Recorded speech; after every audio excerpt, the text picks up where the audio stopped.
Bonjour, bienvenue dans Avocat, la seule émission juridique qui vous parle de façon accessible. Parfois, les avocats, on ne les comprend pas. Eh bien, ceux qui sont là, vous allez tout comprendre. On va vous parler de manière simple sur des questions que vous posez au quotidien. C'est ça, Avocat, www.avocat.net. Vous voyez, ça s'affiche à l'écran. Attention, petit jeu de mots évidemment. Et si vous avez envie de revoir les émissions précédentes depuis l'origine de l'émission, eh bien, vous pouvez aller sur le replay et voir toutes les émissions. Il y a plein de réponses auxquelles nos avocats sont là pour justement apporter quelques précisions. Posez vos questions, on vous répond. Alors, l'équipe d'avocats aujourd'hui est composée de 2 avocates et d'un avocat. On commence par maître Vanessa Fitoussi, avocate au barreau de Paris. Bonjour Vanessa. Bonjour Yves. Ça va bien? Tout va bien. Droit routier avec vous, une question que nous aurons dans un instant sur quelqu'un qui boit au volant. Figurez-vous. Vanessa, qu'est-ce que ça veut dire? Ça peut poser des problèmes. On va essayer de l'aider dans un instant. Des solutions. Oui, on va trouver des solutions. Juste à côté de vous, Lionel Mimoun, avocat au barreau de Paris. Bonjour Lionel. Bonjour Yves. Ça va bien? Très bien. Le recouvrement avec vous, on va parler d'une société qui serait peut-être insolvable. Comment est-ce qu'on peut contracter avec elle ou pas? Votre conseil dans un instant. Protectrices. Des mesures protectrices pour le créancier. Exactement, il faut se protéger. Et Mélodie Gueuilleton, qui est avocate au barreau de Paris, droit social, mais teinté de nouvelles technologies, parce que vous faites beaucoup de nouvelles technologies, je crois que c'est ça un peu votre spécialisation. Avec vous, on parlait justement d'une question, on va commencer par vous, tiens. Une question de Benoît de Calais. Voilà, est-ce que ça vous va? Ça me va. C'est tant mieux parce que c'est la seule que j'ai. J'ai insulté mon patron sur ma page Facebook. Est-ce que je risque d'être licencié s'il s'en aperçoit? Alors c'est une bonne question parce qu'on est tous sur Facebook, les salariés au moment de libre, hop, ils vont sur les réseaux sociaux et puis ça peut arriver qu'on puisse dire un petit truc pas très sympa sur le patron et s'il tombe dessus, qu'est-ce que je risque en fait? Effectivement, qu'est-ce qu'on risque? C'est un sujet d'actualité. Quelle est la limite en fait de la liberté d'expression et surtout la limite sur Internet et les réseaux sociaux? Donc en fait, et quelle est la limite aussi du droit à la vie privée des salariés et comment s'ordonnent en fait ces 2 libertés? Donc en fait, comme tous les droits, ils ont des limites qui est l'abus de droit. Donc pour la liberté d'expression, la frontière souvent, ça va être la diffusion, si elle est restreinte ou si elle est publique, parce qu'il ne peut pas avoir d'abus si je parle à ma meilleure amie et qu'il n'y a aucune diffusion, il n'y aura pas de préjudice. C'est la même chose du coup dans la sphère du travail et dans le cadre de l'utilisation de Facebook. Tout dépend de qui a accès aux informations. Si véritablement vous avez voulu partager avec des amis proches, de la famille, un problème que vous avez au travail, il n'y a pas d'abus dans votre liberté d'expression. Il faut qu'il y ait une résonance qui sorte de Ça dépend de la résonance. du et donc, en fait, privé. la jurisprudence est venue chercher des critères et tout est dans les paramétrages Facebook. Donc, elle avance un peu à tâtons, mais on peut être sûr d'une manière générale que tous les paramétrages trop ouverts, par exemple, qui donnent accès du contenu aux amis d'amis, dans la mesure où là, il n'y a pas du tout de restriction, ça pourra être sanctionné si votre employeur en a connaissance. Et c'est d'ailleurs comme ça que sont intervenues pas mal de décisions de sanctions de collaborateurs qui ont été validées par le Conseil des prud'hommes, justement parce que des amis et collègues indélicats qui n'étaient pas directement concernés par la publication ont pu y avoir accès et ont communiqué à l'employeur. Les amis de vos amis ne sont pas forcément vos amis parce que c'est bien ça. Ils vont vous balancer. Il faut faire excessivement attention au paramétrage et d'une manière générale, même si on fait attention au paramétrage, je recommande d'éviter tout propos qui sortirait d'une certaine neutralité sur Facebook. Pourquoi? Parce que déjà, les conditions d'utilisation sont modifiées de manière continue. Donc aujourd'hui, vous paramétrez quelque chose, mais Facebook peut décider de changer sa politique de confidentialité et finalement, vous aurez accès aux données. Donc ça, à moins de vérifier chaque jour qu'il n'y a pas eu de modification, c'est très difficile à contrôler. Donc, d'une manière générale, mieux vaut pas saisir des phrases dans l'émotion de l'instant et de conserver tout ce qui est travail dans le travail. Donc, conseil de bon sens, de toute façon, ne rien écrire de manière générale qui puisse porter atteinte à l'image de quelqu'un ou causer des problèmes. À moins qu'on soit un grand spécialiste des paramétrages. Oui, qu'on vérifie vraiment que ça soit uniquement ses propres amis qui puissent avoir donc l'information et que ça ne puisse pas sortir. Mais à la limite, même si c'est que des amis et qu'un ami voit ça, il va passer un coup de fil du coup au patron. Il peut vous dire, ouais, mais il y a monsieur untel qui vous diffame sur Facebook, même si c'est que dans ses amis, ça peut peut-être aussi poser problème. Donc ça peut poser problème parce qu'effectivement, maintenant, il y a beaucoup de preuves aussi qui sont faites liées aux réseaux sociaux, liées aux tweets, etc. Bon, merci beaucoup. On continuera d'être amis quand même sur Facebook. Hein. Mélodie Guéton, avocate au barreau de Paris. C'est très intéressant en tout cas ces questions-là de nouvelles technologies et droit du travail mêlés parce que ça peut entraîner, j'imagine, plein de licenciements. Comme d'ailleurs Facebook entraîne beaucoup de divorces, hein, je peux vous dire, pour en faire tous les jours, où il y a pratiquement un divorce sur deux d'adultère qui est un petit ami ancien retrouvé sur Facebook ou une connaissance. Et faites attention aux réseaux sociaux, s'il vous plaît. Merci beaucoup en tout cas. À vos côtés, Lionel Mimoun. Lionel Mimoun, il a plein d'amis sur Facebook, surtout des gens qui ont des problèmes d'insolvabilité. Je sais pas pourquoi. C'est comme ça. Alors, une question de Bruno T. Voilà, on n'a pas son nom.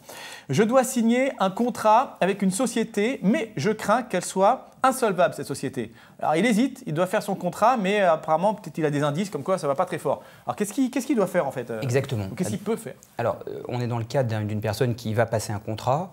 La société, il considère que cette société n'est pas solvable au risque, il y a un risque que sa créance ne soit pas payée. Qu'est-ce qu'il doit faire?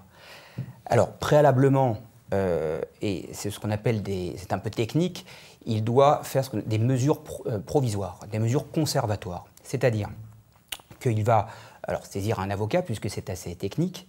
On va geler, j'allais dire, les biens de la personne en question. C'est-à-dire qu'on va se présenter seul devant un juge. L'avantage, c'est qu'on n'avertit pas la partie adverse. On se présente seul devant un juge. L'avocat se présente seul devant un juge. Il doit remplir, cet avocat, pour son client, deux conditions. Il considère que la créance de son client, notamment, paraît fondée, c'est-à-dire qu'il faut des preuves. On a une facture, une commande. On a envoyé des lettres de mise en demeure qui n'ont pas eu d'effet. Donc là, il y a un risque que les sommes ne soient pas recouvrées, que la société en question ne va pas nous payer. Donc ça, c'est une première condition, j'allais dire, sine qua non. Donc s'assurer vraiment de la réalité de la créance. Et tout à fait, la réalité des créances, qu'elle doit exister, donc par la preuve de la facture, par la preuve de mise en demeure, et qu'il y a un risque d'insolvabilité. C'est la raison pour laquelle, avant toute, j'allais dire, toute procédure à l'encontre de la partie adverse, on fait des procédures, donc dites de mesures conservatoires. Donc là c'est la première condition. La deuxième condition, c'est il faut dire au juge qu'il y a un risque de non-recouvrement de la créance, qu'il y a des doutes légitimes. On dit au juge, ben voilà, on a adressé 2 mises en demeure, il ne nous répond pas, j'ai travaillé, j'ai livré, j'ai les marchandises qui ont été livrées, il y en a moins pour 150 000 euros. Par contre, je sais que cette société-là, ou le particulier a des biens immobiliers, ou a des parts sociales dans telle société. Donc je préfère, Monsieur le Président, je voudrais, avoir un titre provisoire, conservatoire et gelé au cas où ces créances. Par la suite, pourquoi c'est intéressant cette procédure? Puisque par la suite, quand on va, s'il n'y a pas d'arrangement, si on est payé, très bien, il n'y a pas de souci. Si on n'est pas payé, on va devant le tribunal de commerce ou devant le tribunal de grande instance, on assigne pour avoir un titre, pour avoir une décision de justice. Et quel est l'intérêt d'avoir un titre conservatoire? C'est j'allais dire, quand on obtiendra un titre définitif devant le juge, ça nous permettra, puisqu'on avait fait le préalable avant, de convertir le titre conservatoire en titre définitif. D'accord, donc on sait où prendre l'argent qu'on va gagner par le procès, puisqu'on a déjà conservé quelque chose. On a gelé, on a conservé déjà. Tout c'est de gelé. Voilà, tout c'est de gelé. Et on dit justement, tiens, cool, gelé. Voilà. C'est la fin, très au final. Bravo. D'accord, en tout cas, voilà, c'est clair. Donc mesure conservatoire pour avoir des biens sous la main, j'ai envie de dire. S'il y a une décision de justice qui vous donne, permet d'exécuter la créance, et vous avez de quoi payer. Donc ça, c'est vraiment les mesures de bon sens à faire. Si on a un doute et si on a une créance qui est certaine, il faut prouver les deux choses. Qui est carrément certaine ou qui est quasi certaine. C'est très clair. Merci beaucoup, mon cher Lionel Mimoun. Restez pas gelé, vous. Restez bien là, bien au chaud, à côté de Vanessa Fitoussi, avocate au barreau de Paris, qui, c'est un problème un peu plus embêtant puisque c'est un peu de santé publique. C'est des gens qui boivent au volant et qui ont des soucis avec droit routier notamment. Alors, c'est Top Gun qui pose la question. Voilà, Top Gun, c'est son pseudo, j'imagine, parce qu'il s'appelle Top Gun, comme prénom et comme nom, c'est bizarre. J'ai été arrêté au volant alors que j'avais bu. Voilà. Comment faire pour contester mon PV d'alcool au volant? Il y a un PV d'alcool au volant, hein, on va peut-être dire un petit mot sur un peu ce que c'est, et il veut le contester. Alors déjà qu'il dessoule peut-être avant d'aller contester, ce serait peut-être mieux. Alors effectivement, lui il parle de PV d'alcool au volant, ce qui signifie qu'il est sur un taux de contravention. Donc petit rappel sur l'alcool au volant, très simple, 0,5 g par litre de sang, on est dans le cadre d'une contravention. C'est sanctionné par une amende, c'est un PV. 135 € d'amende et une période de suspension du permis de conduire. Au-dessus, une bière offerte en cadeau, oui, en cadeau bonus. Au-dessus, lorsqu'on est au-dessus de 0,8 grammes par litre de sang, à ce moment-là, on est dans le cadre du délit, c'est beaucoup plus grave. Et le délit, il est sanctionné, lui, d'une amende qui peut aller jusqu'à 4 500 €, 2 ans de prison et d'une période de suspension, voire d'annulation du permis de conduire. Et on est devant le tribunal correctionnel. Donc notre ami Top Gun, apparemment, il est quand même dans l'échelle moins grave. Entre 0,5 et 0,8 a priori. Oui, donc voilà. Cela dit, c'est la même sanction au niveau de la perte de points, que ce soit une contravention, que ce soit un délit, on perd 6 points en matière d'alcool au volant. Donc c'est le tarif le plus cher dans le droit pénal routier, c'est 6 points, c'est normal. Le comportement, l'alcool au volant est le comportement routier le plus dangereux. C'est celui qui génère le plus d'accidents. Il faut savoir que même à 0,5, ça double le risque d'accident, et à 0,8, c'est multiplié par 35 le risque d'accident lorsqu'on est alcool au volant. Donc ça explique certaines sévérités. Cela dit, ça ne veut pas dire qu'il n'a pas le droit de se défendre et qu'il n'a pas le droit de demander une sanction qui est juste, proportionnée et surtout que la procédure soit valablement appliquée. Donc il existe des moyens de défense pour contester le PV ou même de la défense dans le cadre d'une citation devant le tribunal correctionnel. Ces moyens de défense, ils se situent à 2 moments.